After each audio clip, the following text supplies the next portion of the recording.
more than 600 years, the undergraduates of Cambridge University who have satisfied their examiners have been presented by their college prelectors to the Vice-Chancellor to receive their degree. Today is another degree day. In the Senate House, as the candidates for a degree kneel before the Vice-Chancellor, they will hear the same 600-year-old Latin formula, Octoritate mihi commissa, admitto te ad gradum baccalaureae in artibus, in nomine Patris, et Filii, et Spiritus Sancti.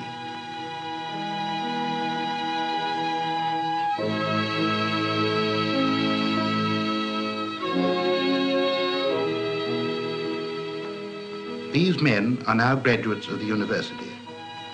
Most of them will be leaving Cambridge for good to start a job in life. A few will stay on to continue their researches. But wherever they go, they will remember many things of their 3 years undergraduate life at Cambridge. Cambridge platform, that strange, long, single platform that serves both the up and down trains.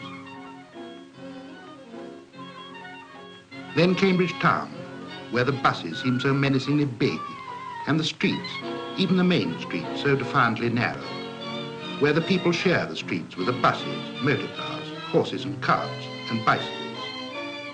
Cambridge is the place in England to see bicycles, in ones and twos, or sometimes in hundreds. Cambridge, lying as it does in some of the most fertile land in the country, is an energetic, thriving market town. So it is natural that the marketplace should be the real center of the town. On Saturdays, it is gay and lively with people, crowding along the many rows of stalls, buying fruit, vegetables, antiques, books, meat, in fact, almost anything. Cambridge is a very old town with many charms, but some of them have to be looked for, quiet, narrow little streets. Here and there, an old house or row of houses, seemingly ignoring the push of time. Lovely groups of little rooftops huddled away in unsuspected corners. If these were to disappear, Cambridge would lose one of its greatest charms. And the churches, large and small, are of beauty and interest. But for the undergraduate, Cambridge means the university and his college. Two independent but interdependent bodies, which in their different ways contribute to his education. The university teaches and trains him in the libraries, museums, lecture rooms, and laboratories, and then finally gives him his degree in the Senate House. His college offers him a home where he lives, works, and plays. This home he shares with men who are studying not only his own, but other subjects as well. Anyone who has been to Cambridge will remember many things about the university and his college. The early morning walk across the court for a bath, and then, after breakfast, the start for the 9 o'clock lecture. Shortly before the hour, sometimes very shortly, men begin to leave their colleges, down the staircases and into the courts. Singly, or in twos and threes, hurriedly or leisurely, some with and some without gowns. Science men don't wear gowns at work. The great trek starts to the university lecture halls and laboratories. The day's work is beginning. At this hour, every day of the week except Sunday, King's Parade and other streets in Cambridge are full of men and women on foot and bicycle.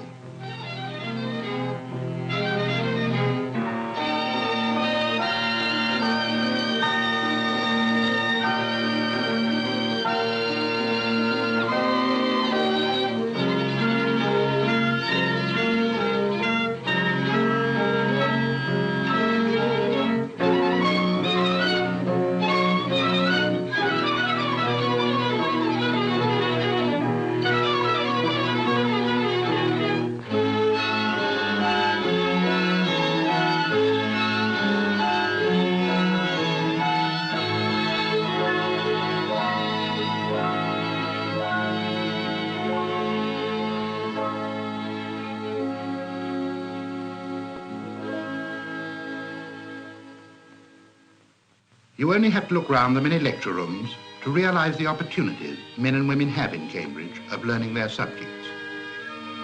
They have the rare good fortune and privilege of being taught and trained by world-famous experts. If it is the physical sciences, there is the Cavendish Professor of Physics, Sir Lawrence Bragg. In this course of 24 lectures on physical optics, I'm going to talk about the interference and diffraction of light waves.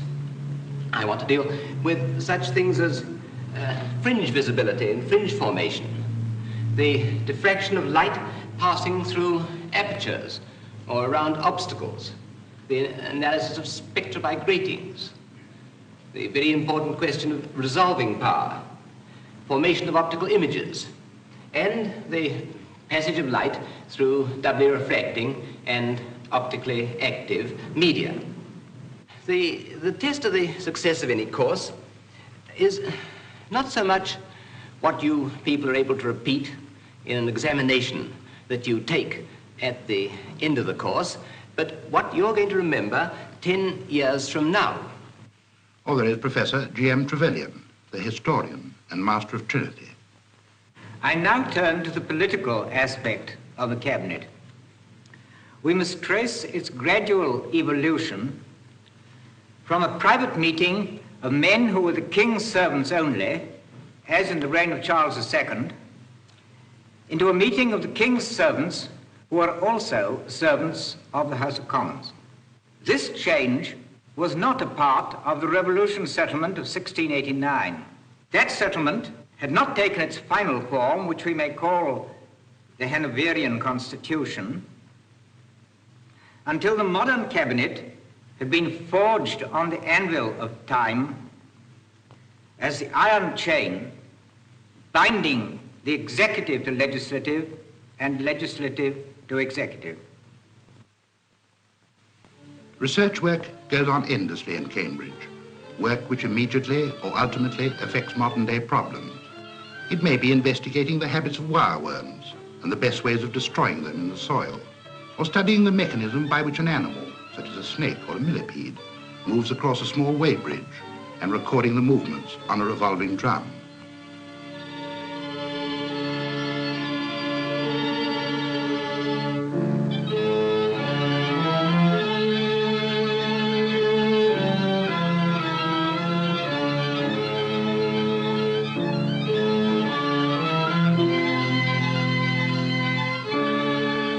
Research is traditional in Cambridge.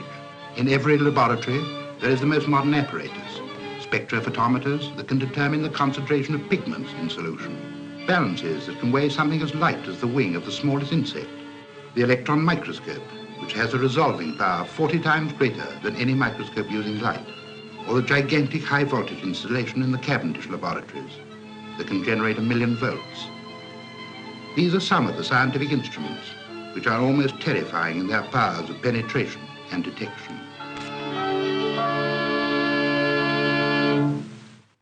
Throughout the morning, undergraduates move from one lecture room to another, punctuated here and there by a visit to a cafe, a refresher in the morning's rush. But the work goes on, surveying in the fields by the River Cam at the back of the School of Engineering, or a drawing class in the engineering laboratories, or next door in the School of Architecture, hearing new ideas and developments in the design of modern houses and public buildings and their relation to town planning of the future.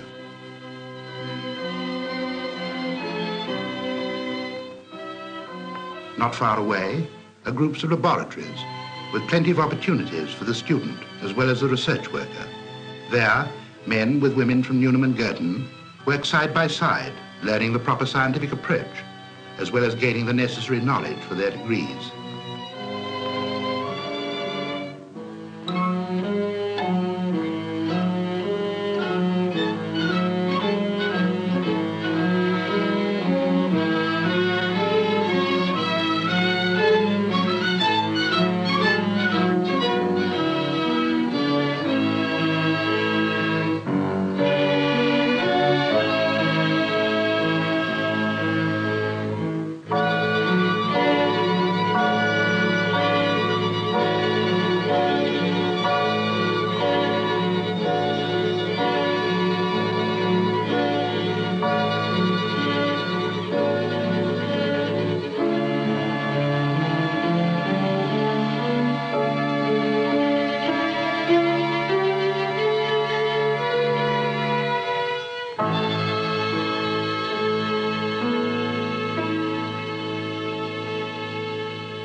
The morning's work in the university ends at 1 o'clock.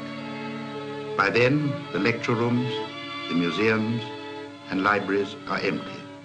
The undergraduate leaves the university and returns to his college.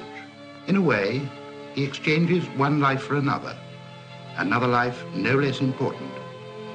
He exchanges the bustle of the university buildings for the peace of the college cloisters and the quiet beauty of the college courts.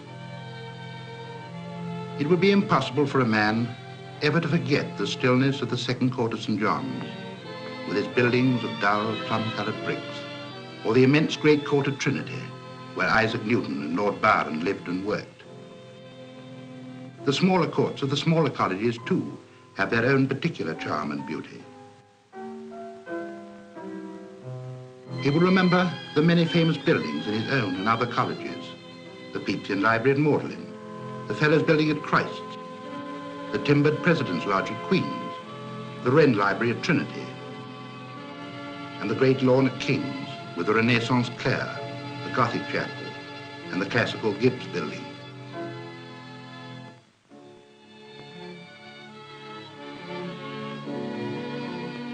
Even the River Cam, moving slowly along the backs of the colleges, has its meaning and exerts its influence. It is a part of Cambridge life. The college buildings, the college lawns, and the river together form one indivisible whole, the banks. The banks of the Cam are an invitation to sit and work, read and think. It is in this atmosphere that an undergraduate lives his 3 years at Cambridge. It is a kind of family life with centuries of tradition behind it. It is a life with opportunities for friendship and comradeship, where one meets all types of men, where new ideas are formed and old ones discarded or strengthened, where there is leisure not to be idle, but to read, talk, work, and think for oneself. It's a life of contrast, with opportunity for quiet and opportunity for play.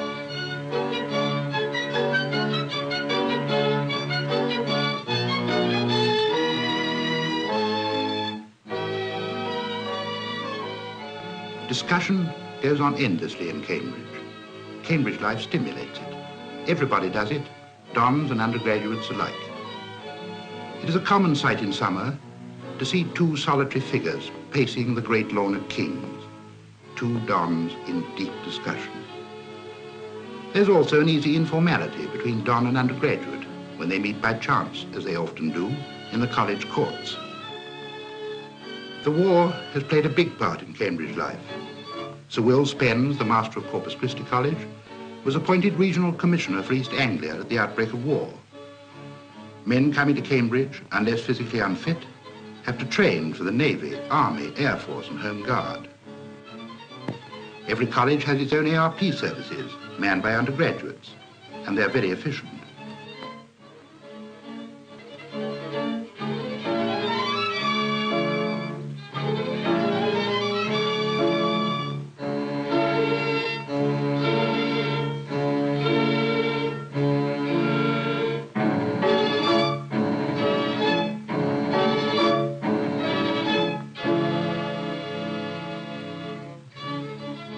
In wartime Cambridge, you'll often see the Provost of King's showing overseas visitors to this country around his college, and afterwards lecturing to them informally on his favourite subject of Homer. Why does Greek poetry still matter? First, I think, because it is the poetry of freedom and of friendship. 3,000 years ago, Odysseus cried, "What sort of people live in this country to which I have now come? Are they proud and arrogant and savage and unjust? Or are they friends to strangers, men of a God-fearing mind?" Friends to strangers.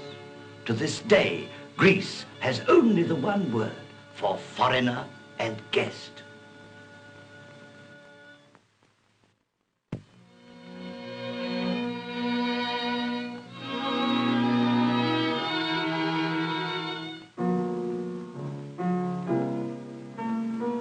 When evening comes, life in college is just as varied and just as interesting and important.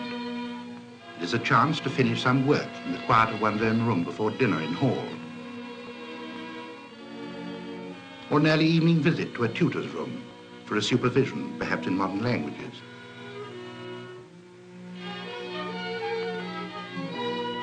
About this time, the chefs in the great college kitchens are preparing for dinner.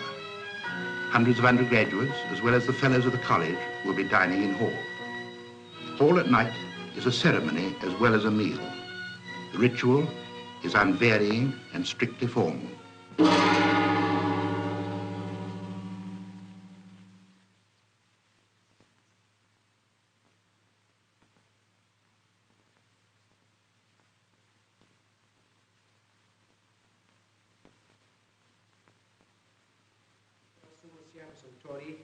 Et concede ut illis salubrita te nutriti, tibi debitum obsequim praestare veliamus per Christum Dominum nostrum. Amen.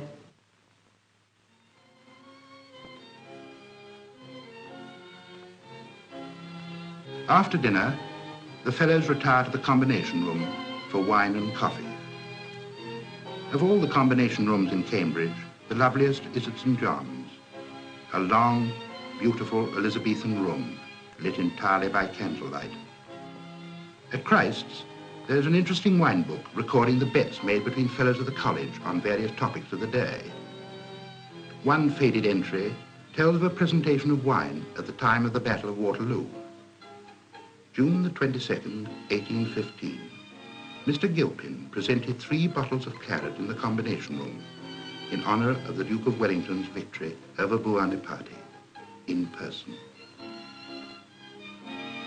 Every college has many societies of its own, and it is common to find groups of undergraduates in their tutors' rooms at night, reading a play, listening to music, discussing politics, friendly, informal gatherings of men, willing and able to express their opinions on equal terms. Or there's the Amateur Dramatic Society. Its members do everything, from painting the scenery to acting the parts and producing the plays.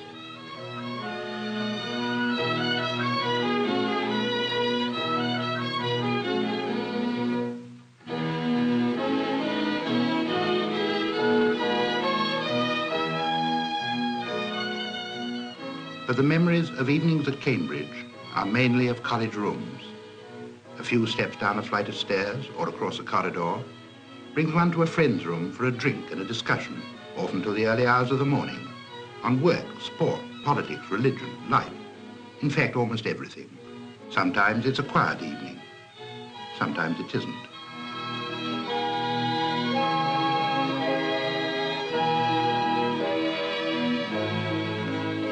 Life is more gentle at Newnham and Girton, but parties go on there just the same, with discussions on the same problems.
Cambridge is a great centre for music.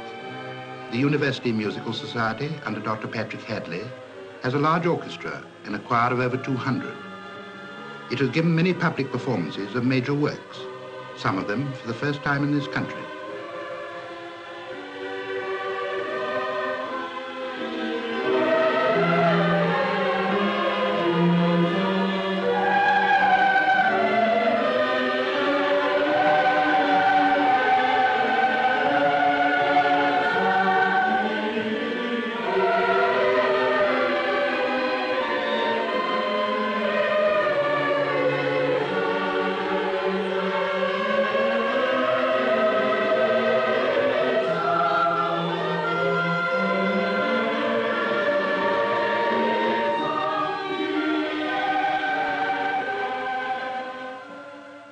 Cambridge has a long tradition behind it and can give an undergraduate the benefits of 800 years of experience.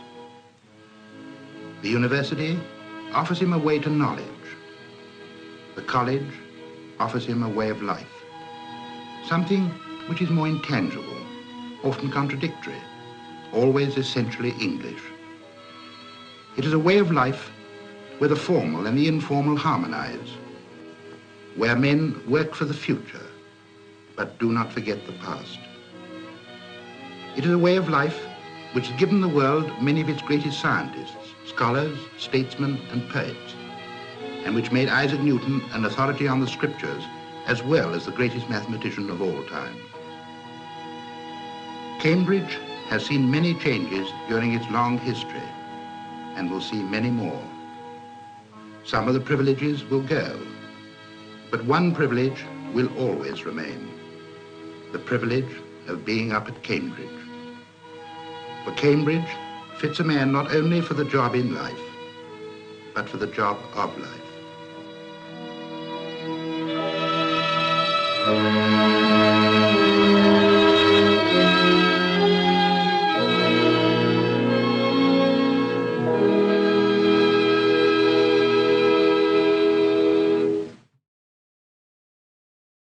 Have been presented by their college prelectors to the Vice-Chancellor to receive their degree. Today is another degree day. In the Senate House, as the candidates for a degree kneel before the Vice-Chancellor, they will hear the same 600-year-old Latin formula, Auctoritate mihi commissa, admitto te ad gradum baccalaureae in artibus, in nomine Patris, et Filii, et Spiritus Sancti.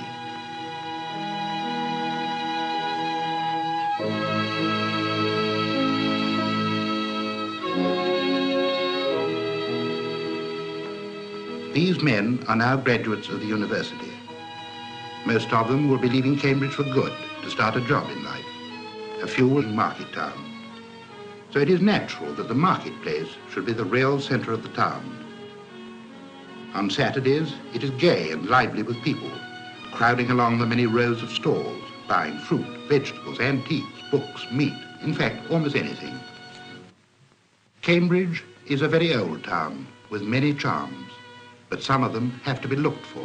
Quiet, narrow little streets. Here and there, an old house or row of houses, seemingly ignoring the push of time.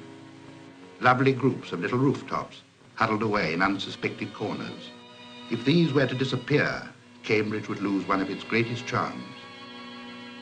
And the churches, large and small, are of beauty and interest. But for the undergraduate,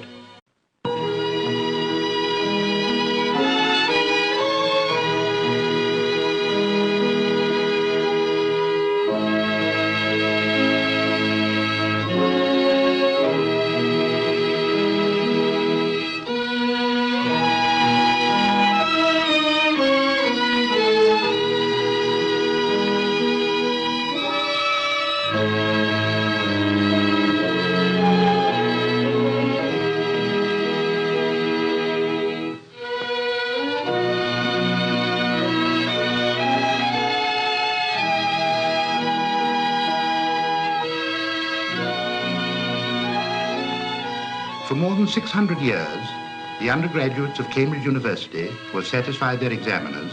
Cambridge means the university and his college, two independent but interdependent bodies, which in their different ways contribute to his education. The university teaches and trains him in the libraries, museums, lecture rooms, and laboratories, and then finally gives him his degree in the Senate House. His college offers him a home where he lives, works, and plays. This home he shares with men who are studying not only his own, but other subjects as well. Anyone who has been to Cambridge will remember many things about the university and his college. The early morning walk across the court for a bath, and then, after breakfast, the start for the 9 o'clock lecture, to stay on to continue their researches. But wherever they go, they will remember many things of their 3 years undergraduate life at Cambridge. Cambridge platform, that strange, long, single platform that serves both the up and down trains. Then Cambridge town, where the buses seem so menacingly big, and the streets, even the main street, so defiantly narrow, where the people share the streets with the buses, motor cars, horses and carts, and bicycles. Cambridge is the place in England to see bicycles, in ones and twos, or sometimes in hundreds.